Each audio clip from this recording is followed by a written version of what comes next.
Time now for the Sports Six-Pack with Andrew Rogers. It's that time again, the Sports Six-Pack, along with Shane Schillerberg, Andrew Rogers. We have your questions. You sent them in. We'll now get them answered on the Sports Six-Pack. I hope you've had a fantastic day so far. So, sit back, relax, grab a cold one, and let's do the Six-Pack. Question number 1. With Creighton shooting as well as they are, it doesn't seem like they'll ever lose. However, when that comes, where will it be? It'll probably be during the Maui Invitational. That's when they'll take on some tougher opponents. And I know that's right around the corner, so it's not the craziest take in the world.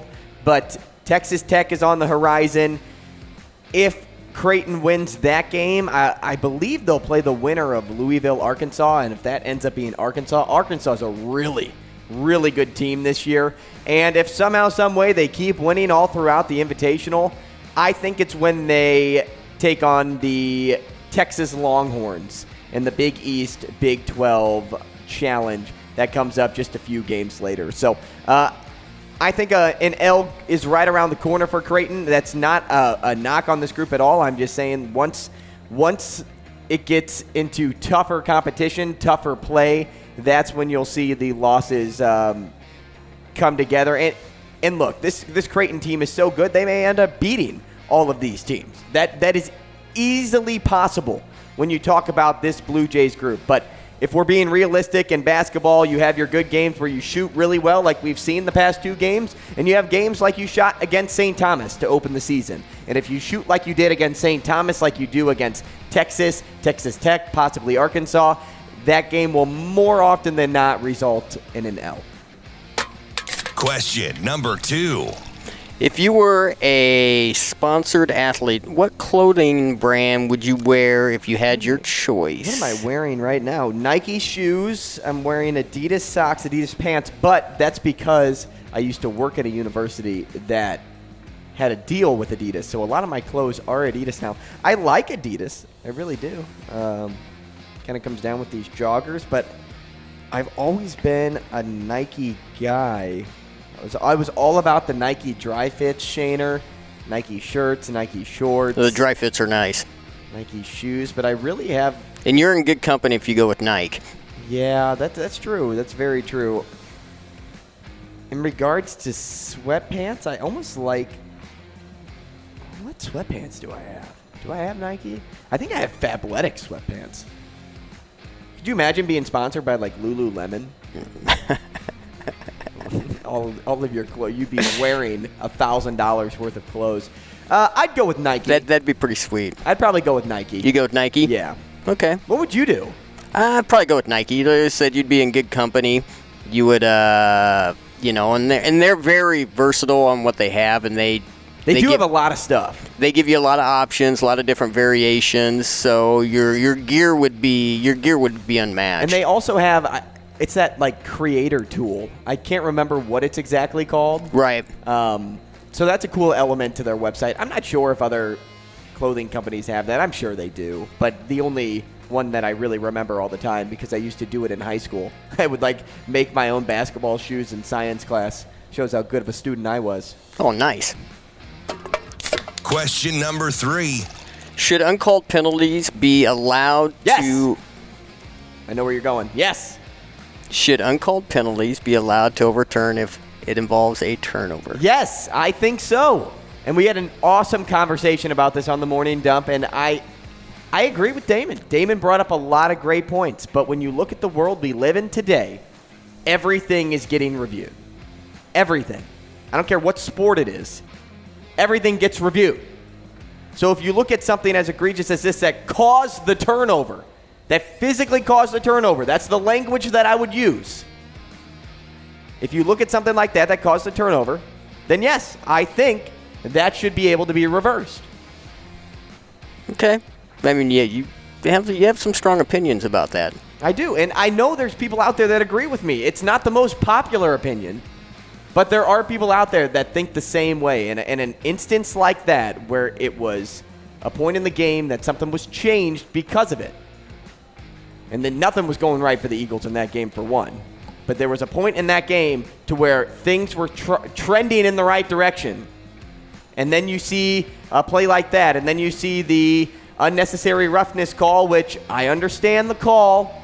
Doesn't mean I agree with it, but I understand it. Taylor Heineke's a genius for going down like that. Very smart quarterback move.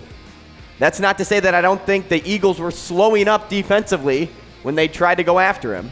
And there are so many other instances on the field where if you don't touch a guy, he's not down unless it's the quarterback.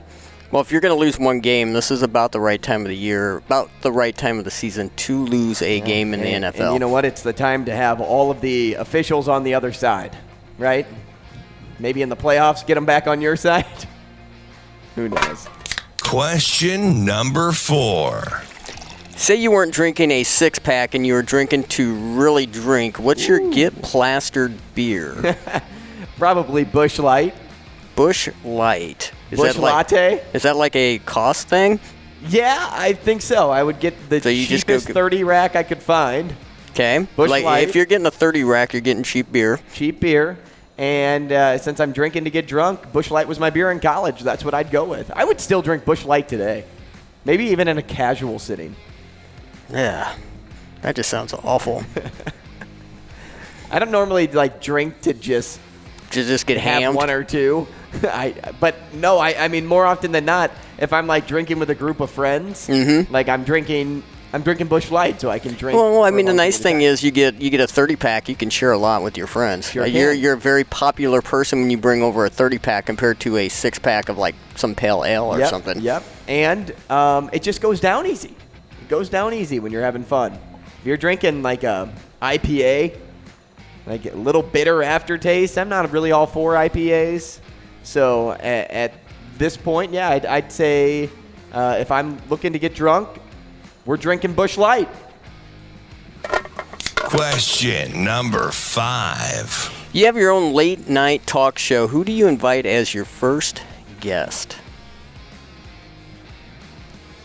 Jimmy Fallon, so he can tell me what to do. So you'd have to be on ABC? You'd have to go right after Jimmy?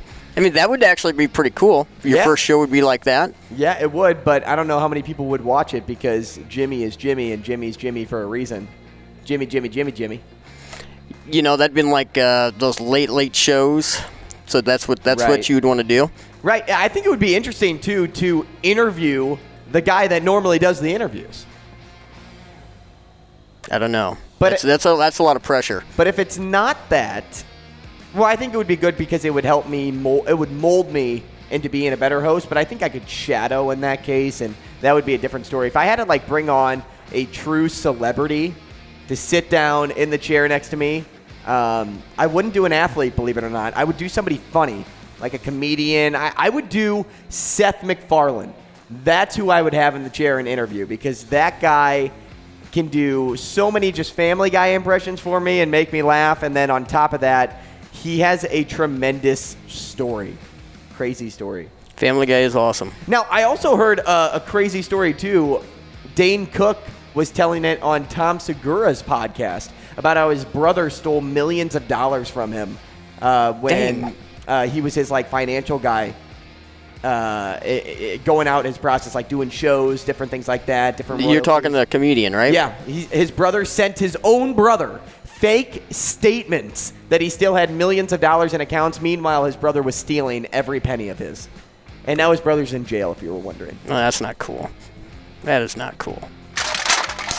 Question number 6. Would you rather broadcast the Olympics or a game in the Final Four? Oh, a game in the Final Four. Oh, wait. Ooh, I could broadcast swimming, though. I could broadcast every sport. You could broadcast basketball. You could broadcast, snow skiing. You could do awesome interviews with athletes. Ooh. Are they asking, is this a question asking you, would you rather do play-by-play for the Olympics or a game in the Final Four? I feel like the game in the Final Four would be play-by-play, but the Olympics could be anything because there's not... Play-by-play in the Olympics is weird. It depends on the sport, right? Right. Because if you're, say it's the Winter Olympics, and you're doing bobsled, how much can you actually, broadcast. Like, oh, they're going down the left turn, now the right turn, now the left turn, oh, the straightaway. Oh, they almost fell off the slide. I don't even know if those were right turns. I don't know. If you were going behind the scenes, though, like kind of the way I'm interpreting the question cool. it'd be cooler to do the Olympics. Amen. Than it would be the Final Four, because you're bouncing around between so many sets and so many different announcers and so many different play-by-play people and that sort of thing. And not only that, when you're doing something at the Olympics, think about who you're running into. People from all nationalities, tons of different backgrounds, tons of different upbringings. That would be so cool just to do interviews with those people. Oh, I agree. So I'm going to change my vote. I've always wanted to broadcast a March Madness basketball game, always, for the longest time. But in regards to getting like the best story, that is what I tend to aspire to want to do. So I do the Olympics. Now, if you're going March Madness and you go opening day or that Friday, that would be better. Because you're bouncing around between so many more games. Behind the scenes for stuff. Behind the scenes. But they're also all over the place, right? Yeah. They're all over the country. Yeah. So it would be hard to actually get a good spread, unlike the Olympics, which is all in one place. One place, yeah. Yeah. Feeling tipsy yet? Catch more of Andrew Rogers from 7 to 9 in the morning on Hail Varsity Radio.